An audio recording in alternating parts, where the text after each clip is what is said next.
내 안에 있는 모든 것들은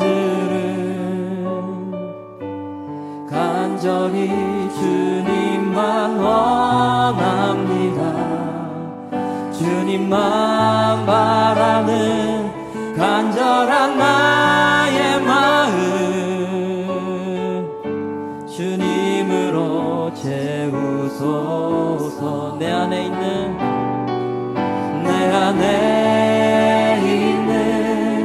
모든 것들은 간절히 주님만 원합니다. 주님만 바라는 간절한 나의 마음 주님으로 채우소서.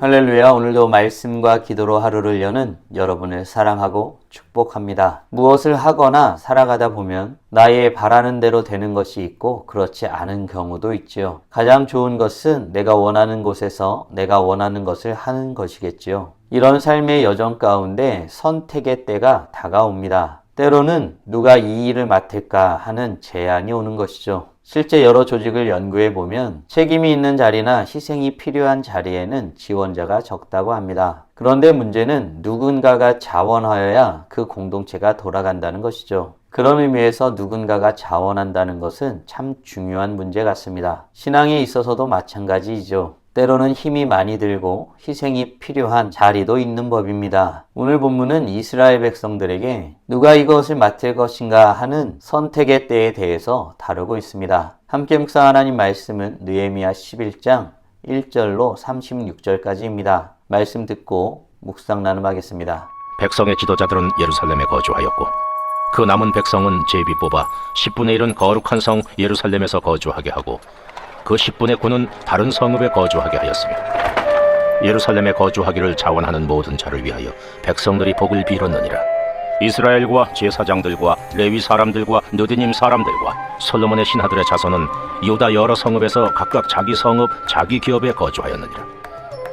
예루살렘에 거주한 그 지방의 지도자들은 이러하니 예루살렘에 거주한 자는 유다 자손과 베냐민 자손 몇 명이라. 유다 자손 중에는 베레스 자손 아다냐이니 그는 우시아의 아들이요 스가랴의 손자요 아마랴의 증손이요 스바랴의 현손이요 마할랄렐의 오대손이며 또 마아세야니 그는 바룩의 아들이요 골호세의 손자요 하사야의 증손이요 아다야의 현손이요 요아립의 오대손이요 스가랴의 육대손이요 실로 사람의 칠대손이라. 예루살렘에 거주한 베레스 자손은 모두 468명이니 다 용사였느니라. 베냐민 자손은 살루이니 그는 무슬람의 아들이요 요엣의 손자요 부다야의 증손이요 골라야의 현손이요 마아세야의 오대손이요 이디엘의 육대손이요 여사야의 칠대손이며 그 다음은 갑배와 살레 등이니 모두 928명이다. 시그리의 아들 요엘이 그들의 감독이 되었고 하스누아의 아들 유다는 버금이 되어 성읍을 다스렸느니라. 제사장 중에는 요아립의 아들 여다야와 야긴이며 또 하나님의 전을 맡은 자 스라야이니 그는 힐기야의 아들이요 무슬람의 손자요 사독의 증손이요 무라요스의 현손이요 아히두베의 오대손이며 또 전에서 일하는 그들의 형제니 모두 822명이요 또 아다야이니 그는 여로함의 아들이요 블라야의 손자요 암시의 증손이요 스가랴의 현손이요 바스훌의 오대손이요 말기야의 육대손이며 또 그 형제의 족장된 자이니 모두 242명이요 또 아마세이니 그는 아사렐의 아들이요 아흐세의 손자요 무실레못의 증손이요 임멜의 현손이며 또 그들의 형제의 큰 용사들이니 모두 128명이라. 하그돌림의 아들 삽디엘이 그들의 감독이 되었느니라.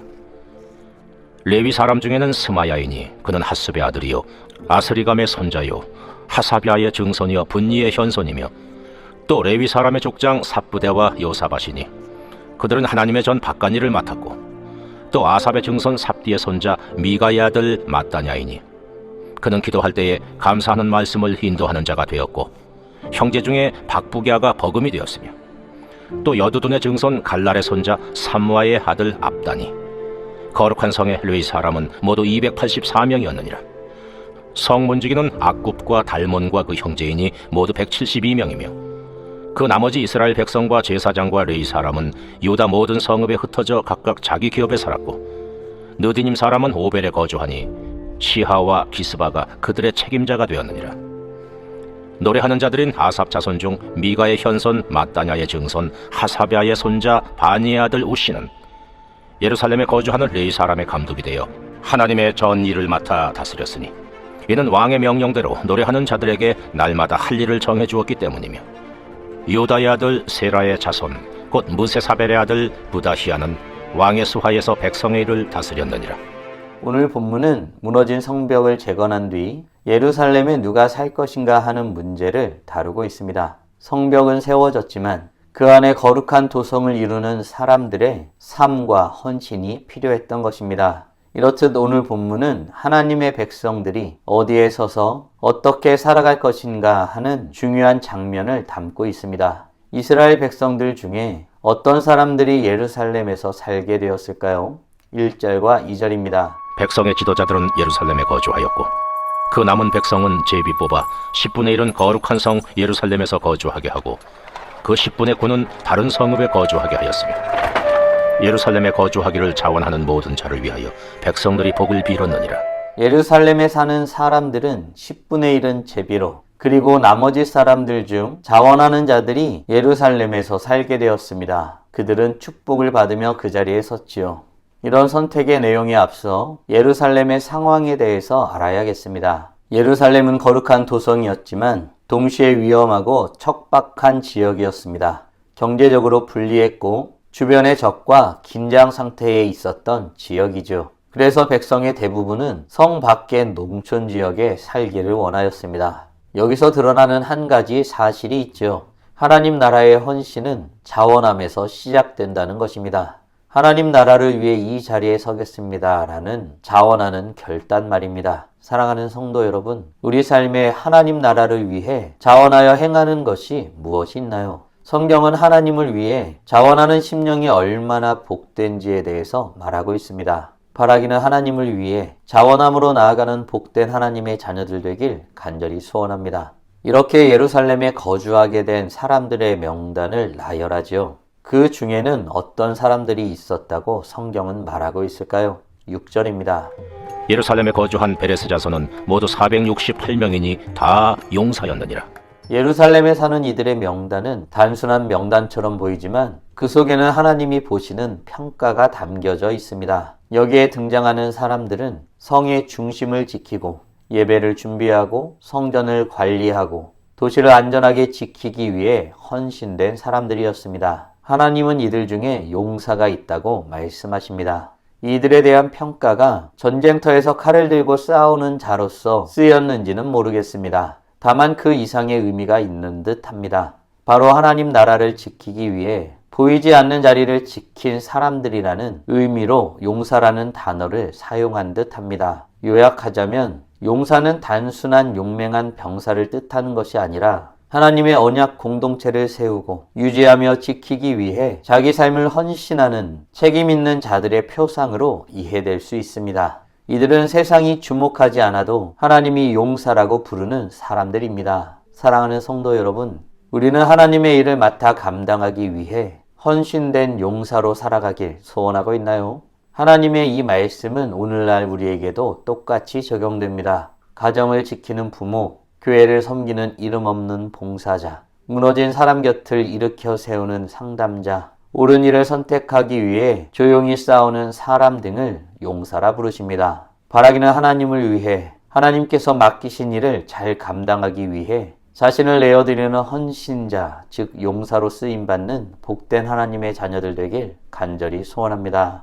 이스라엘 백성들은 각자의 자리에서 하나님의 뜻에 따라 살아갔습니다. 또 어떤 이들이 있었을까요? 20절입니다. 그 나머지 이스라엘 백성과 제사장과 레위 사람은 유다 모든 성읍에 흩어져 각각 자기 기업에 살았고 예루살렘 안에 거하는 사람들만 중요한 것은 아니었습니다. 어떤 이들은 예루살렘을 지켰고 어떤 이들은 주변 성읍에서 공동체의 기반을 유지했습니다. 즉 하나님 나라의 회복은 한 곳의 헌신이 아니라 각자의 자리에 충실함으로 이루어진다는 것입니다. 이 원리는 지금도 유효하지요. 누군가는 예배를 세우고 누군가는 다음 세대를 맡고 누군가는 보이지 않는 자리에서 기도합니다. 하나님 나라는 각자의 자리를 충실히 채운 사람들로 이루어지는 법입니다. 사랑하는 성도 여러분, 오늘 우리는 무너진 성벽을 재건한 뒤 예루살렘에 누가 살 것인가 하는 문제를 해결하는 내용에 대해서 묵상하였습니다. 다음 질문들을 통해 말씀을 정리하고 더 깊게 묵상해 보길 원합니다. 하나님 나라는 하나님 백성들의 자원하는 헌신을 통해 이루어짐을 믿으시나요? 아울러 내가 사는 삶의 자리가 하나님께서 부르신 자리임을 믿고 그것을 잘 감당하기 위해 헌신된 자로, 즉 용사로 살아가길 소원하고 있나요? 이 땅에 하나님의 용사로 살아가기 위해 지금 당장 할 수 있는 일은 무엇이 있을까요? 묵상하신 대로 주님 앞에 나아가 찬란하게 빛나길 간절히 소원합니다. 다 함께 기도하겠습니다.